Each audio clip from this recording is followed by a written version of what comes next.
In prison, notorious serial killers experience a dark turn that is often more disturbing than their crimes. Their stories unveil a harsh reality of suffering and unexpected twists behind bars. Let's explore the tragic fate of some of the most infamous serial killers in prison. 2017, Donald Harvey, who had kept a dark secret hidden for years, met a violent end behind bars.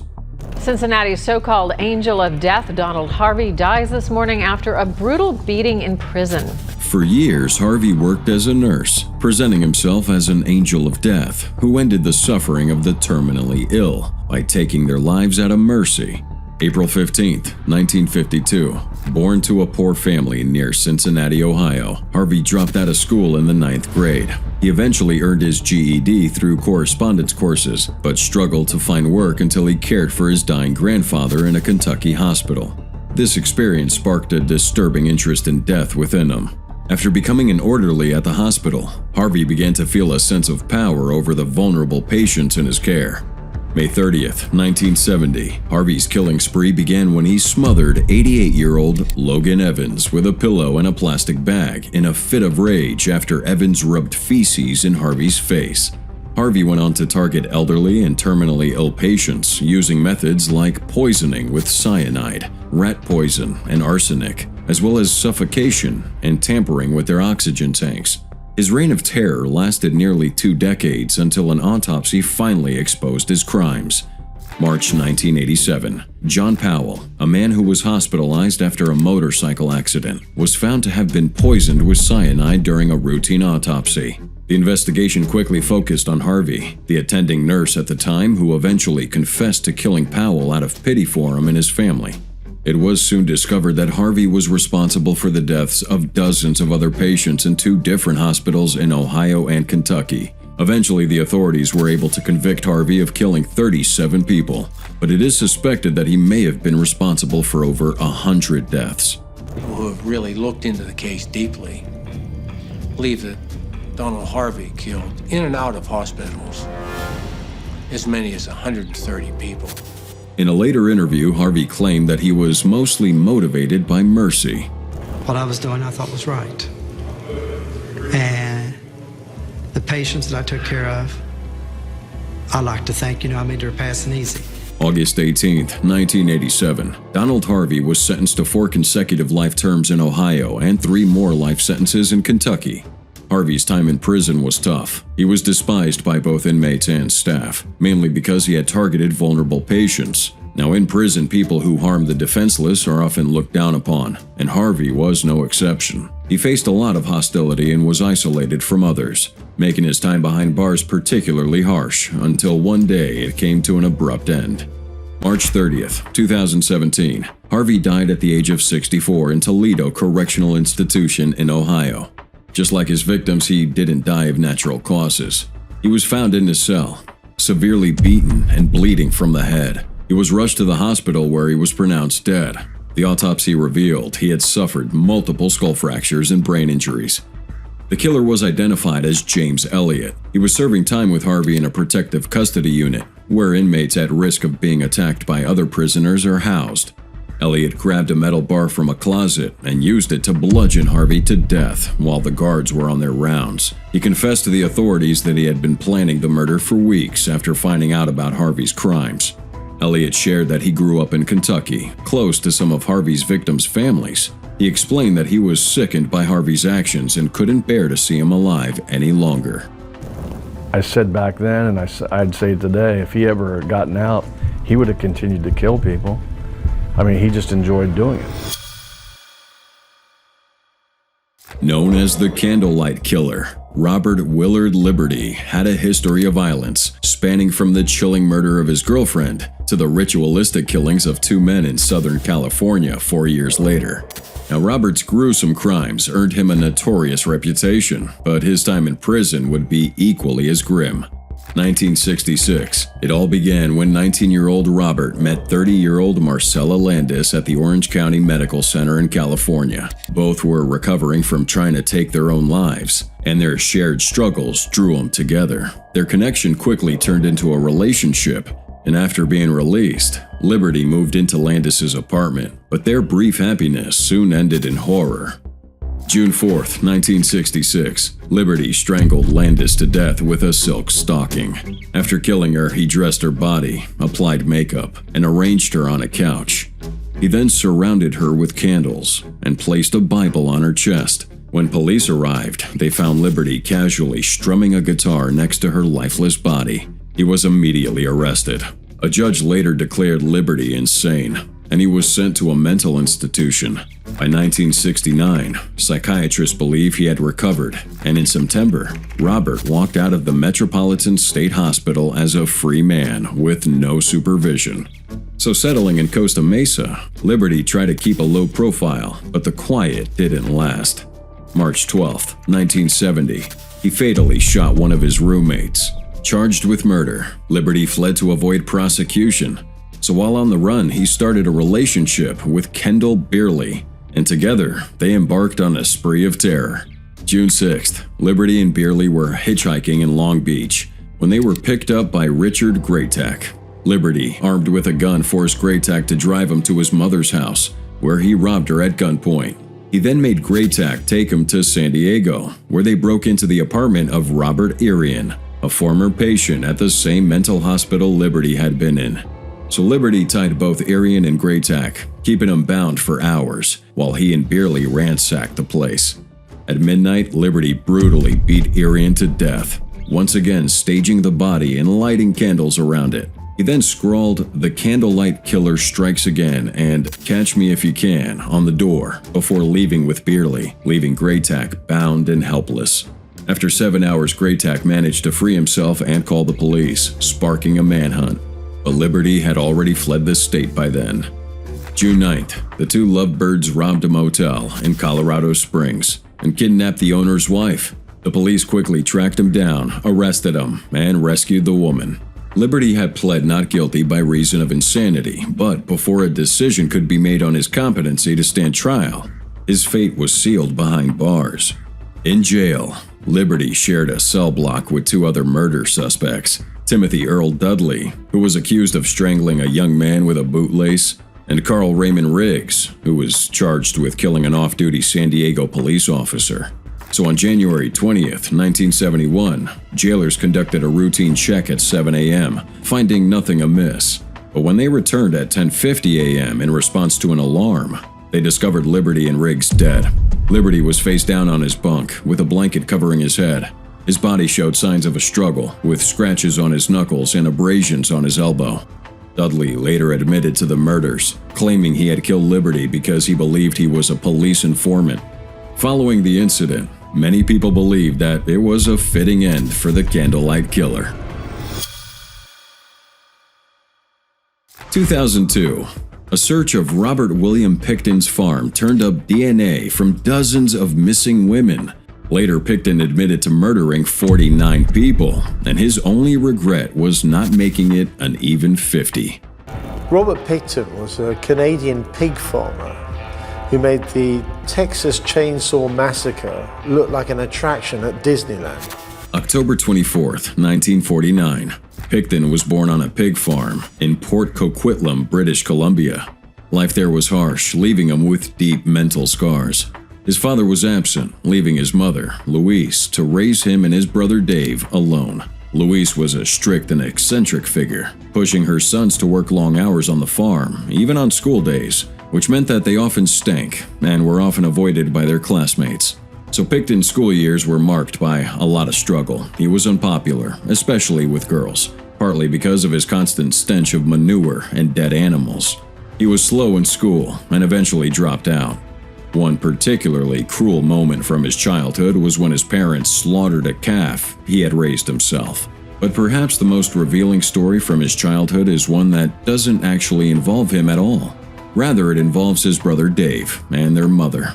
October 16, 1967, Dave accidentally struck a boy named Tim Barrett with his truck. In a panic, Dave rushed home to tell his mother, who returned to the scene with him. Instead of helping Barrett, who was injured but alive, Louise pushed him into a nearby slough.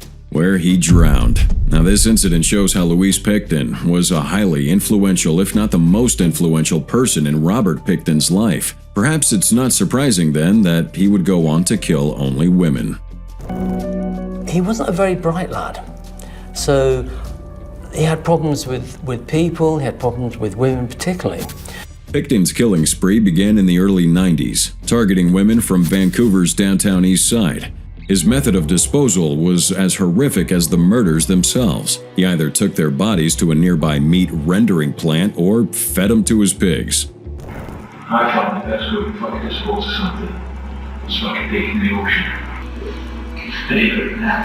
February 2002, Canadian police raided Robert Pickton's property on a warrant. At the time, they were looking for illegal firearms. Instead, they found items belonging to multiple missing women. A subsequent search of the farm revealed remains and DNA evidence of at least 33 women. By 2005, Pickton faced 26 murder charges, although he was eventually convicted of just 6 counts of second-degree murder, the most concrete cases. A judge sentenced Pickton to life in prison with no possibility of parole for 25 years, the max sentence for a second-degree murder charge in Canada. February 2024, Pickton became eligible for day parole, which sparked outrage from advocates, politicians, and victims' family members who criticized Canada's justice system, saying he should never be released from prison. But Pickton never made it out of prison because on May 19th, he was attacked by another prisoner at the Port Cartier institution in Quebec. The prisoner, Martin Sherrist, described as having a history of assaulting other prisoners, speared Pickton in the head with a broken broom-like handle. Pickton was airlifted to a hospital and placed on life support but died from his injuries on May 31st, bringing an end to the infamous pig farmer killer.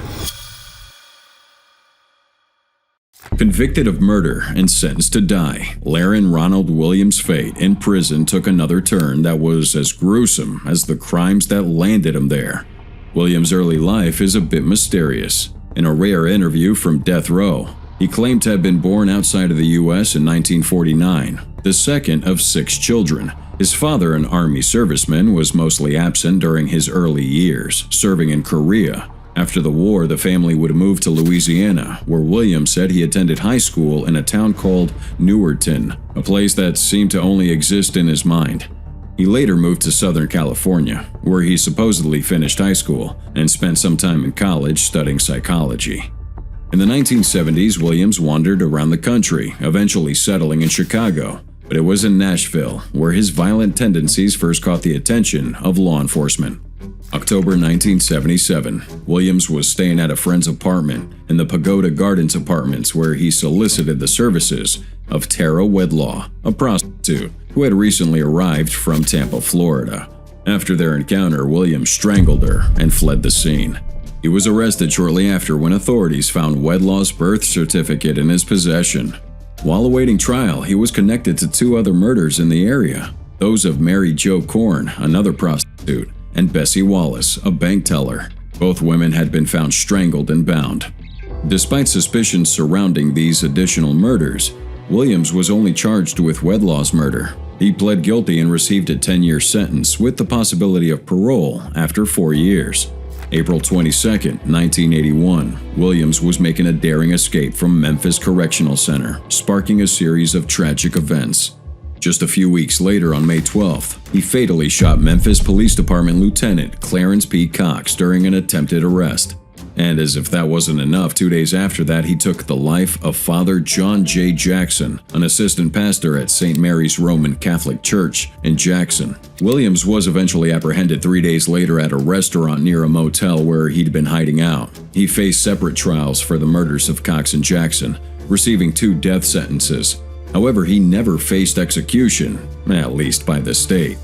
July 8, 1985, while out for exercise at Tennessee's state prison, Williams was attacked by a group of fellow inmates. They viciously beat him with their fists and exercise weights, resulting in fatal injuries. Despite efforts to save him, Williams passed away shortly after being taken to the hospital. The attack was said to have been triggered by Williams' excessive use of the prison telephone, which had irritated his fellow inmates. Two of the attackers, Cecil Johnson and Tony Bobo, were found guilty of voluntary manslaughter and given additional prison time. Both men were already on death row for their own heinous crimes. Imagine a brilliant yet twisted mind, someone who builds untraceable bombs, taunts the FBI, and then vanishes into the wilderness of Montana. That was Theodore Kaczynski, the notorious Unabomber, a man who eluded authorities for nearly 2 decades while waging a campaign of terror that left the nation in fear. May 22, 1942, born in Chicago to working-class parents, Kaczynski was a child prodigy, skipping a grade and graduating from high school at just 15. He entered Harvard at the same age and later earned a PhD in mathematics from the University of Michigan. By 25, he was an assistant professor at UC Berkeley, the youngest in the university's history. But then, something in him just changed forever. 1969, Kaczynski abruptly quits his promising academic career and moves back into his parents' home. 2 years later, he isolates himself in a remote cabin near Lincoln, Montana. He would seek solitude living without electricity or running water, and would become increasingly enraged as the wilderness around him was destroyed by industrialization. In response, Kaczynski turned to terrorism. The first bomb came in the spring of 1978. The damage it caused was minimal, but its impact would be enormous. He unleashed his first homemade bomb at a Chicago university. The bomb exploded in the parking lot, injuring no one but serving as a chilling warning of the violence to come. Over the next 17 years, his bombs grew more sophisticated, killing 3 people and injuring nearly 24 others. His threats even extended to blowing up airplanes, turning him into one of the FBI's most wanted. By 1979, the FBI had launched the longest and most expensive manhunt in its history, dubbing him the Unabomber, short for University and Airline Bomber. But despite their efforts, Kaczynski was meticulous, leaving little evidence behind. 1995, the breakthrough came when he sent a 35,000-word manifesto to the media, outlining his anti-industrialization views. The FBI published it, hoping someone would recognize the writing. It was his brother, David, who realized the truth and tipped off the authorities, leading to Ted's arrest. After his capture, Kaczynski insisted he was sane, rejecting his lawyer's plans for an insanity defense. By 1998, he pled guilty to all charges and received 8 life sentences without parole. Now, due to the severity of his crimes, Kaczynski was sent to ADX, Florida, the supermax prison known as the Alcatraz of the Rockies, and is known as the most secure prison in the U.S. ADX is infamous for its brutal conditions: 23 hours of solitary confinement daily, soundproof cells, and minimal human contact. The facility houses the most dangerous criminals in the country. Kaczynski was placed on the cell block dubbed Bombers Row, alongside other infamous terrorists like Terry Nichols, the Oklahoma City bomber, and Ramzi Youssef, who orchestrated the '93 World Trade Center bombing. The isolation and harsh environment of ADX Florence took their toll on Kaczynski, but that wasn't everything. In 2021, he was diagnosed with cancer and transferred to the Federal Medical Center in Butner, North Carolina, where security was less severe. June 10, 2023, at 12:23 a.m., emergency workers were called to Kaczynski's cell. Despite efforts to revive him, he was pronounced dead at a nearby hospital. The official cause of death wasn't disclosed in detail, but one thing was sure: the man who once held the nation in fear had taken his own life. Rocky Ali Beeman was an American serial killer whose hatred for sex offenders turned his prison sentence into a deadly vendetta. That until one day, he decided to take his own life. But first, what did Beeman do to end up in prison? February 6, 2005, Rocky Beeman and his girlfriend, Karen Wilkins, brutally murdered 47-year-old Deborah Lacey. After beating Lacey and tying her hands behind her back, Beeman drowned her and later traded her car for crack cocaine. The two were arrested after police found the stolen vehicle in the possession of 2 men. Now, to avoid a death sentence, Beeman pled guilty to first-degree murder and received life without parole. But it was in prison that Beeman embarked on another murderous journey fueled by his twisted sense of justice. July 5, 2012, Beeman killed his second victim, fellow inmate Bruce Hunsaker, in a prison shower. Beeman had stalked Hunsaker for days, eventually choking and stabbing him over 80 times with a homemade shank. Hunsaker was serving 6 life sentences for sexually assaulting a girl, making him a prime target for Beeman's wrath. After the murder, Beeman calmly cleaned up and proceeded to dinner, and described what he did as the best feeling he'd had in a long time. 2017, Beeman struck again, killing 27-year-old Nicholas Anderson, who was serving time for child molestation. Beeman bound and strangled Nicholas before slashing his neck with a makeshift weapon. Later on, in a letter to Judge Christopher Patterson, Beeman admitted that killing sex offenders gave him a sense of satisfaction.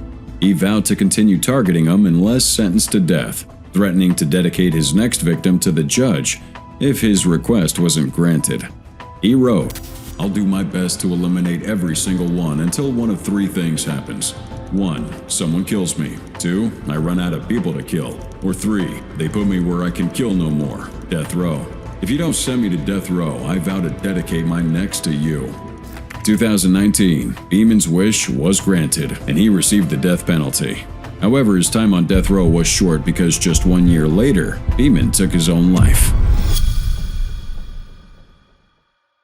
Now, just like Rocky Beeman, Christopher David Luns was an American serial killer known for his unique blend of revenge and twisted justice.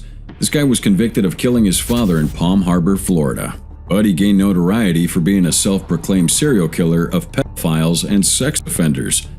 September 26, 1967, born in New York, Luns was one of 2 children born to David and Laura Luns. Now, during his trial, he claimed that his father abused him and his mother, which fueled his intense hatred for pedophiles. Early 2003, Luns' mother passed away, leaving nearly $400,000 to his father. This news led Luns to plan his father's murder so he could inherit the money. So on March 8, 2003, Luns and his friend Timothy Westerman went to Palm Harbor to visit his father. After a short conversation, Luns pulled out a sawed-off shotgun from his backpack and attacked his dad. He then handed that gun to Westerman and told him to shoot, which he did, killing David Luns. After they killed him, they stole a Smith & Wesson revolver and a gold Fendi watch from the house. Luns gifted the watch to Westerman and threw the revolver in Cedar Cliff Lake. So the murder goes unsolved until 2 years later, when the revolver washed ashore. Forensic evidence linked the firearm to Westerman, and he was subsequently arrested. Westerman implicated Luns as the mastermind and agreed to testify against him in exchange for a lighter sentence. So during the trial, Luns denied everything and acted as his own attorney. He refused Westerman's claims and insisted he wasn't after the inheritance. However, witnesses and evidence proved otherwise, showing that Luns had been furious when he realized he couldn't claim the inheritance. Luns was found guilty on all counts and showed no mercy as that verdict was read. But this unexpected twist occurred during the penalty phase. He went on this bizarre 45-minute rant, claiming to be a serial killer of pedophiles and even asking for the death penalty. However, the jury decided to sentence him to life instead. So after his conviction, they moved him to the Franklin Correctional Institution in Carabel to serve his life sentence. While there, he wrote a letter to the police department in Macon County, North Carolina, confessing to the murder of a man named Gerald Michael Estes. Estes was a fugitive accused of molesting 2 boys in 2003 and was suspected of sexually abusing other minors and his own dog. According to Luns' letter, he and this unnamed accomplice picked up Estes a week after he posted bail, took him to a remote location, and then tortured and killed him. Even though Luns didn't prove the location of the body or any physical evidence linking him to the crime, Macon County investigators found his claims credible and tried to interview him, but they were never able to. September 21st, 2009. Luns threatened an inmate with a shank and held him hostage. Prison guards eventually convinced him to calm down, but when they entered his cell, they found that his 46-year-old cellmate, a convicted chomo named Nathaniel Taylor, had been stabbed to death. Luns was transferred to the Florida State Prison in Rayford, but just 30 hours later, he took his own life. Suspected of at least 48 murders across the U.S., Stephen Moren left a trail of horror that haunted communities from coast to coast. Yet the law eventually caught up with him. Sentenced to death in Texas, Moren's execution was intended to bring justice, but it ended in a gruesome, botched procedure that made his final moments as painful as the terror he inflicted on his own victims. February 19, 1951, born in Providence, Rhode Island, into a humble family, Moren dropped out of school at a young age. As a teenager, he would get involved with drugs and crime. By the mid-60s, Moren was arrested in Florida for stealing a car. After being convicted, he spent some time in juvie. Released in 1968, he would leave Florida and travel around the country. So throughout the 70s, he lived mainly in Northern California, in the San Francisco Bay Area, constantly changing his name and committing crimes. At one point, he was even a car mechanic and builder in San Francisco. Over a decade, he brutally murdered numerous women, often using deception to lure them into a deadly grasp. His victims ranged from girls to adult women, and he would abduct, sexually assault, and murder them, leaving their bodies at remote locations. He would also kill 7 men during his crime spree. Now, Moren's crimes were extremely violent. He would manage to evade capture for a long time, becoming one of the most infamous killers of his era. By December 11, 1981, just hours after his last murder, the SWAT team surrounded the Sands Motel in San Antonio, where Moren was staying. They stormed the room, and he escaped through a bathroom window. In the room were Moren's companion, Sarah Clark, and Pamela Jackson, who had been abducted by Moren 11 days earlier. However, Moren was nowhere to be found, and out of nowhere he crawls out of a bush at a Kmart parking lot and approaches Margaret Mayfield Palm, forcing her at gunpoint to drive him to a Greyhound bus station in Kerrville to buy a ticket to Austin. Unbeknownst to him, police were waiting when he arrived, and he was taken into custody and brought back to San Antonio. Stephen Peter Moren was charged and eventually convicted of 3 murders, receiving 2 death sentences. He was suspected of a total of 48 violent murders across several states, including Utah, Colorado, Nevada, and Texas. So while in prison, Moren found solace in Christianity and accepted his fate of being executed for his crimes as a form of redemption. His execution was set for March 1985. But just before this, Moren expressed his desire not to appeal for a new trial or delay the execution. On March 13th, Moren was executed by lethal injection shortly after midnight at the Huntsville unit in Texas, with his victim's relatives and girlfriend present. For his last meal, he got a steak, baked potatoes, butter, green pea salad, banana pudding, and coffee. Despite the circumstances, Moren seemed to be in good spirits, but this guy had no clue what he was about to go through. Now, because of his past drug abuse, the execution team had to search for a vein in both of Moren's arms and legs for like 45 painful minutes, during which they kept stabbing both his arms and legs with needles before finally finding one. As the injection entered his veins, Moren took a deep breath and said his last words, "Lord Jesus, I commit my soul to you." 11 minutes later, he was declared dead at 12:55 a.m. However, Moren's execution was just one of many that turned into a horrific, botched nightmare. Stephen Albert McCoy, alongside his partner in crime, James Emery Pastor, became infamous for a series of brutal murders in Texas during the early 1980s. The devastation left deep scars on countless families, and McCoy's own end would prove to be equally haunting. October 1980, McCoy and Pastor conspired to murder 38-year-old Robert Edward Howard in Houston. Pastor had been hired by Howard's ex-wife and her new husband, who offered him $1,000 and a motorcycle in exchange for the killing. So on October 25th, Pastor, McCoy, and this other accomplice drove to a Houston nightclub and sabotaged the tires of Howard's truck. When Howard gets to his vehicle, Pastor ambushed him from behind, fatally shoots him in the back of the head before fleeing the scene. Just a month later, the same trio abducts 27-year-old Diana Trevino Oliver, forcing her into their vehicle. They take her to this secluded field where she was sexually assaulted and then fatally stabbed by McCoy. On New Year's Eve, they find Cynthia Darlene Johnson stranded by the side of the road. They take her to a warehouse where they assault her and ultimately strangle her to death. By 1982, Pastor was apprehended and sentenced to 3 life terms in Alabama for unrelated crimes, including robbery and assault. So while serving his time at Holman Correctional Facility, he was indicted for the capital murder of Robert Howard after confessing to the crime during a police interview.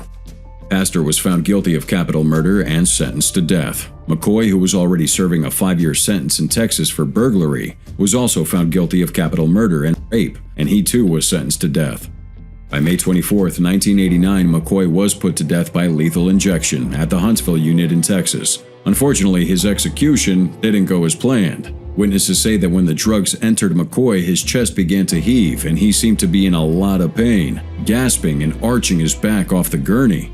The whole situation was so intense that one witness actually fainted, causing another person to fall over as well. Texas Attorney General Jim Maddox later admitted that McCoy seemed to have had a somewhat stronger reaction, hinting that maybe the drugs were given too quickly or in too high of a dose.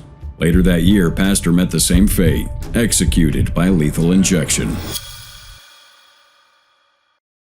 Donald Eugene Harding's execution is not only remembered for his heinous crimes, but also for the grim spectacle of his death. Strapped in a gas chamber, Harding endured a prolonged 11 minutes of suffering that shocked witnesses and sparked controversy. This ultimately led to changes in Arizona's execution methods. March 1, 1949, born in the small Arkansas community of Goodrich, Harding had a tough start to life. He faced severe respiratory distress at birth, which led to organic brain syndrome affecting his memory, thinking, and reasoning. Things didn't get easier for Harding as he grew up. His mother remarried a man with tuberculosis, and the family had moved to a sanatorium. Harding claimed he was mistreated by the staff there, including a nurse who allegedly dunked his face in a toilet for wetting the bed. After 2 years, the family left that sanatorium, but Harding's unstable upbringing continued as he bounced between living with his mother and his grandparents. Now at school, Harding exhibited behavioral problems, including truancy and defiance. By age 9, he would display suicidal tendencies, and a doctor reported his violent psychopathic behavior, noting his desire to kill and choke people. His brain damage, along with his childhood trauma, like falling from a crib and being hit by a swing set, were thought to contribute to that behavior. Harding's first run-in with the law was at age 11 for joyriding, which landed him at the Arkansas Boys Industrial School. He spent his teenage years going back and forth between juvie detention and psychiatric care. By 15, he had been convicted of multiple burglaries and grand larceny, leading to his transfer to the Tucker Unit, an adult maximum security prison. His criminal activities continued, including an escape attempt in 1970. 1973, after his release, Harding found himself back in prison on federal conspiracy charges. Paroled again in 1979, he quickly returned to a life of crime, committing robberies and murders across multiple states. Harding was involved in several killings, including suffocating Charles Dickerson in California and brutally killing Gerald Huth. His most heinous acts would take place in Arizona, where he suffocated and shot 3 men: Alan Gage, Robert Wise, and Martin Concannon. In 1980, Harding was finally caught by a campus police officer at Northern Arizona University. The officer saw something fishy about his southern accent and Ohio license plates, so the cop, upon checking that license plate, would discover that the car was stolen and linked to serious crimes. After he was arrested, a search of his car would turn up a .25 caliber pistol and several fake IDs. And even though Harding tried to pretend he was someone else, his true identity was quickly revealed. May 26, 1982, he was ultimately convicted of 2 counts of first-degree murder, armed robbery, and kidnapping. He received the death penalty, and later on he got another death sentence for yet another murder. Harding would spend almost a decade on death row in Arizona, trying and failing his appeal 3 times. April 6, 1992, Harding's execution was set for just after midnight. He was given his final meal, and then at 12:05 a.m. he was taken to the gas chamber. And as they were sealing that chamber, witnesses say he was making vulgar gestures towards the Attorney General. However, his body language quickly turned into something out of a nightmare. Harding's lawyer later described the execution as slow, painful, degrading, and inhumane. He said Harding convulsed violently, gasped for air, and shuddered with spasms for several minutes before finally going still. It took 10 minutes and 31 seconds for Don Harding to die, and according to witnesses, for at least 8 of those minutes, he was writhing in agony. The botched execution caused a lot of controversy and led to calls for Arizona to switch from the gas chamber to lethal injection.